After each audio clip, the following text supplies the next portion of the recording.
네, 안녕하세요. 와주스키입니다. 자, 오늘은 그 포장주를 한번 보도록 할게요. 골판지 관련주. 골판지 값이 이제 올라간다고 해서 이 관련된 신풍재지 그리고 영풍재지 그리고 이 대형 포장 그리고 태림 포장 이렇게 올랐습니다. 여러분께서 보셔야 될 종목은 신풍재지와 이 대형 포장이에요. 다른 것들은 후발주 성격을 갖고 있기 때문에 테림 같은 경우도 움직임이 나쁜 편은 아니지만 일단은 뭐 후발주 성격을 갖고 있는 종목들은 제외하고 선발주로 떴던 이 대림재지와 신풍재지를 좀 볼 필요가 있습니다. 이 두 종목을 가지고 이야기를 해볼게요. 신풍제약도 있는데 말이죠. 신풍재지도 오르네요. 자, 공통점은 뭐냐면 공통점은 이 둘 다 차트가 너무 좋아요. 네, 이게 전형적으로 대시세가 나오는 차트 모양이거든요. 그리고 충분히 이 주식들은 오를 수 있을 만한 여력을 가지고 있고요. 그래서 지금 랠리 가운데 있습니다. 이미 시작을 했고 스타트를 시켰고 이제 신풍 같은 경우는 이 박스권을 큰 박스권을 봐야겠죠. 이 큰 박스권을 돌파한 후부터 이제 진입이 됐기 때문에 상승 진입이 됐기 때문에 이제 얼마든지 더 치고 올라갈 수도 있는 여지를 갖고 있는 거예요. 이격도가 벌어지니까 음봉 맞는 건 이제 앞선 강의에서 계속 말씀을 드렸던 부분이라 뭐 당연한 조정이라고 보시면 됩니다. 뭐 이걸로 끝났네 만에 할 수 있는 건 아니고 이제 끝났다라는 표현은 사실은 정확하게 어느 지점에서 어느 신호를 보고 끝났다라고 얘기할 수는 없는 거고요. 그 보합권 상태를 보고 이야기할 수 있어요. 보합이 길어지면 어쩔 수 없이 자금들이 이탈하기 때문에 이탈을 하고 물렸던 사람들도 정리를 하고 있기 때문에 차트가 무너지고 떨어지게 됩니다. 그건 세력도 원치 않아요. 사실은 세력들이 무조건 개미를 다 던져버리게 만드는 게 아니에요. 적당히 자신들이 올릴 수 있는 정도를 컨트롤하면서 던지게 만들기 때문에 뭐 100%다 던지게 만들진 않습니다. 그래서 늘 말씀드렸던 게 이제 3개월의 법칙이라는 게 있죠. 3개월. 3개월의 보합을 주고 올라가야만 랠리가 2차적으로 또 가는 거예요.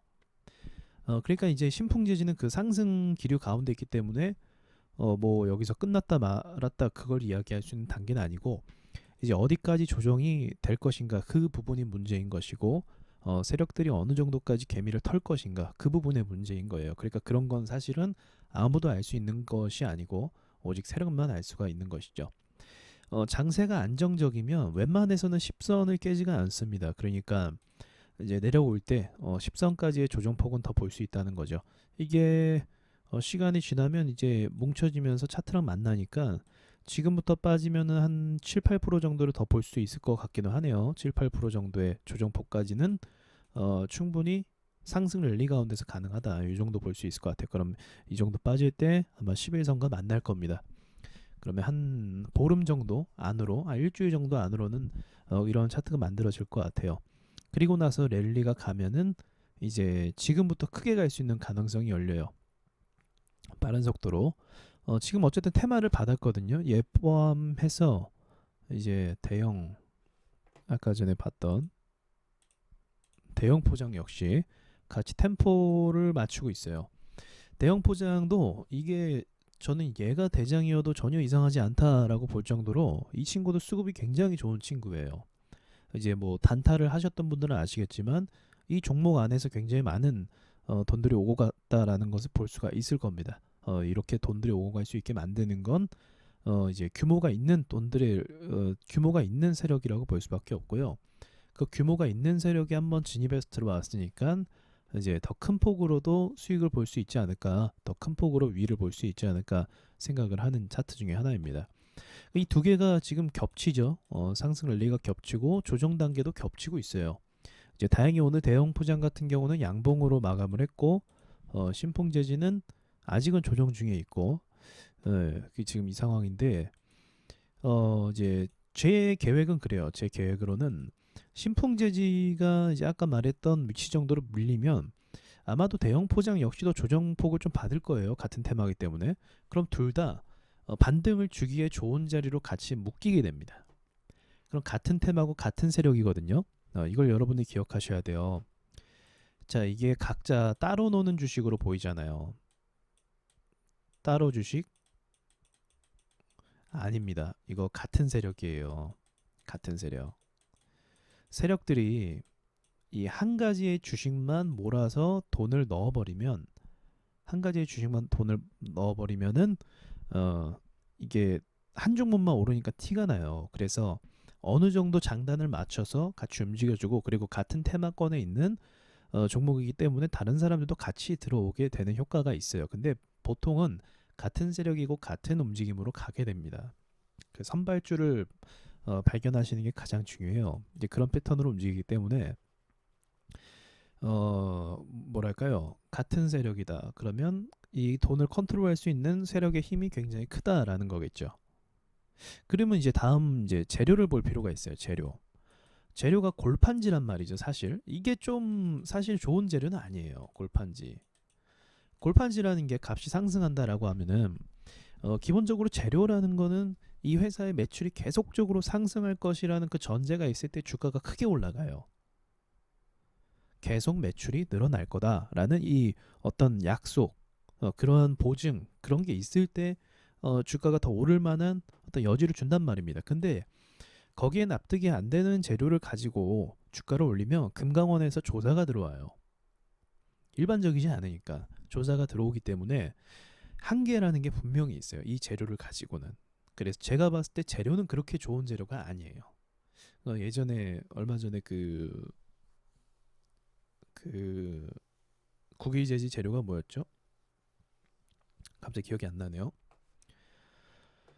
네, 국유재지 볼게요. 아, 그래핀이네요. 그래핀. 국유재지와 관련된 종목들이, 그래핀 종목들이 꽤 많이 올랐었어요 당시에. 네, 종목을 다시 거져보자면 크리스탈 신소재 역시도 올랐었고요. 그래핀 이슈를 통해서. 그리고 상보, 오랜만이네요. 상보도 올랐었고, 그리고 XINC 맞네요. XINC도 올랐었어요. 근데 오름폭을 보시면 이게 왜 이 정도밖에 못 올랐냐면, 국유재진 크게 올랐는데 왜 다른 종목들은 저렇게 제한적이었냐면 이게 재료 때문에 그래요. 재료 때문에.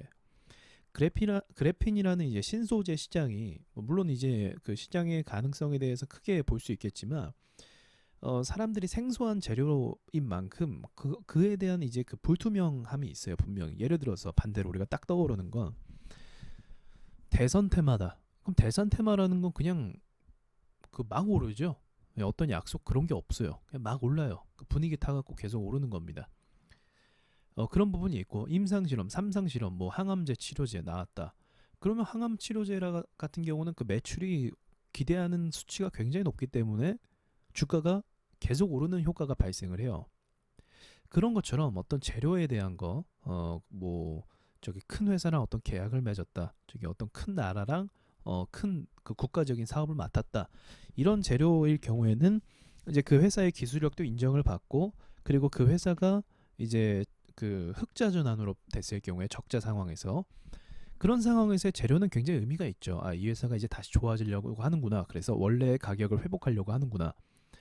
그런데 이제 골판지라는 것은 좀 그 딱 와닿지는 않죠. 골판지라는 게. 그래서 그렇게 재료를 좀 살펴보는 것도 의미는 있긴 있습니다. 그러나 또 재료에 대해서 재료만으로 무조건 주가가 오르는 폭이 정해지고 그런 것도 없어요. 예, 그래서 참고만 하시라고 말씀을 드리는 겁니다. 어느 정도 상승 랠리의 힘을 갖고 있기 때문에 그 힘만을 본다고 한다면 앞으로 더 오를, 더 찌를 수 있는 가능성은 있는데, 문제는 그거죠. 여기서 조정받고 바로 가냐, 아니면 보합권을 줬다가 그 다음 2차 파동으로 가냐, 다른 재료를 또 물고 와서 가냐, 이제 그런 부분이 핵심이라고 볼 수가 있습니다. 그래서 대응하시는 분들은 저는 이제 긍정적으로 좀 보고 있으니까 대응하시는 분들도 좀 이 종목을 좀 긍정적으로 봐도 나쁘진 않겠다 생각은 들긴 합니다. 한 가지 추가로 좀 말씀드릴 게 뭐냐면, 지금 그 개인 투자자가 엄청나게 매매를 하는 것 같아요. 개인 투자뿐만 아니라 여러 투자자들이 굉장히 많이 매매를 하는 것 같습니다. 주가가 조금만 튀어서 올라가려고 하면 세력들이 안 보내요. 너무 안 보내요. 이게 보입니다, 눈에. 이유가 있어요. 이제 세력들이 의미 있는 어떤 가격을 딱 찔러준 다음에 쏴서 보내려고 하면 그때 개인 투자자가 막 들어와요. 돈들이. 그 돈들이 개인 투자자가 들어오는 돈은 어떤 돈이냐면, 자, 호가창을 잠깐 볼게요. 어떤 돈이냐면 규모가 큰 돈이 아니에요. 자잘한 몇 주 이렇게 그 1단위로 1단 이렇게 793 이런 단위, 이런 1단위로 들어오는 돈들이 굉장히 많이 들어와요. 순간적으로. 그러니까 이게 한 방에 들어오면 이제 세력돈이라고 한다면, 또 이제 그 세력돈이라고 한다면 큰 돈이 한 방에 쑥 들어오게 되는데, 호가창을 체결창을 보시면, 근데 그런 돈들이 아니라 자잘한 돈들이 들어와요. 그만큼 개인 투자자가 돌파 시점이나 또는 눌린 시점에서 굉장히 많이 들어온다는 거죠.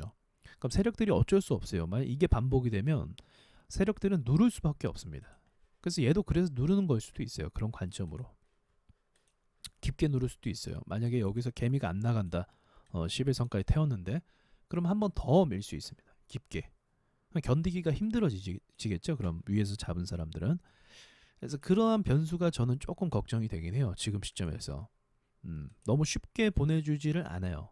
차트를. 지금도 이거 깊게 누른 거예요. 사실은. 4일날 금요일날, 지난주 금요일날 큰 폭 상승을 했습니다. 거래 대금이 5천억이에요. 말도 안 되죠. 사실은. 골판지 회사인데 5천억이 들어왔다. 그게 좀 말이 안 되긴 하지만 지금 시장이 특수하니까. 그리고 나서 이제 오지게 밀었죠. 8% 밀고 8% 밀고 16%를 밀고 오늘 또 깊게 밀었어요. 그러면 총 20% 밀렸을까요? 한 20%까지 고점 대비. 금요일날 물린 사람들은 더 많이 물렸겠죠. 네, 이런 식으로 쭉쭉 밀어버립니다. 이 세력들이 지독해졌어요. 지금 굉장히 지독하게 밀어버려요. 차트를. 그러니까 시장은 상승이죠. 왜? 셀트리온이나 뭐 삼성바이오로직스 다른 우량주들은 오르니까 시장은 상승이고, 또 기습적으로 오르니까 또 시장도 올라가요. 근데 기습적으로 오른 다음에 눌림 폭에서 매수를 들어가고, 뭐 아니면 따라 들어가는 고점 매수를 들어가면 수익을 내기가 굉장히 어려운 거죠. 그래서 여러분께서 지금부터는 매수를 하실 때, 지금 투자자가 너무 많이 들어오는 상황이니까 그 추격 매수를 하지 마시고, 원래 추격 매수를 해야 될 때가 있는데 보통 추격 매수하면 망하니까, 제가 봤을 땐 추격 매수보다는 11선 부근으로 매수하시는 게 가장 괜찮은 것 같아요. 지금은 11선, 21선 사이 정도로 매수를 해서 좀 안정적인 건 없죠. 주식에. 예, 정정. 많이 누른 세력이 정말 눌러버린 그 자리에서 매수를 해보는 게 어떨까, 좀 제안을 드리고 싶네요.